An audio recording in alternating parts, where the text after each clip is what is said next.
Sur le premier point, c'est autour du lait en poudre, notamment le lait végétal, d'être ciblé par la mesure de baisse des prix. Après les prix administrés sur le riz, l'huile végétale en fût et le sucre en poudre. 85 francs, c'est le sachet de 25 grammes. 7700, le prix en gros des 100 sachets. Et 7450 francs, le prix sorti usine des 100 sachets. 1400 francs, le sachet de 500 grammes au détail.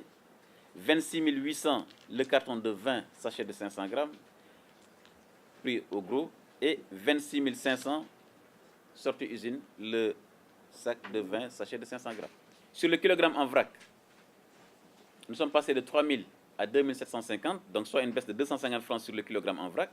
Il demeure bien entendu que les prix ne concernent que la région de Dakar. Pour les autres régions, les conseils régionaux décideront des modalités et du niveau en intégrant le différentiel transport.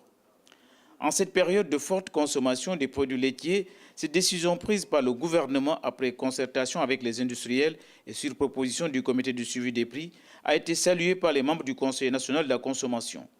Le même sentiment de satisfaction a été exprimé à l'endroit des autorités gouvernementales sur la manière dont a été gérée la mesure portant administration des prix du riz, huile et sucre.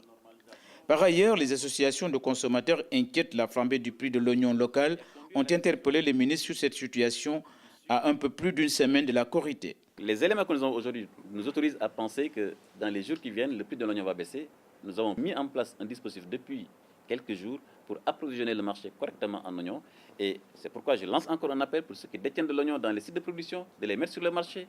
Le gouvernement les a accompagnés, mais le gouvernement aussi n'acceptera pas qu'il y ait une spéculation sur les produits au détriment des consommateurs. En guise d'illustration de la volonté du gouvernement de réguler la situation de tension sur les prix de l'oignon, le ministre Alioune Sarr a révélé qu'un stock de 6 000 tonnes d'oignons importés est actuellement disponible au port. Il pourrait être injecté dans le circuit à tout moment si aucune évolution favorable n'a été entre-temps constatée.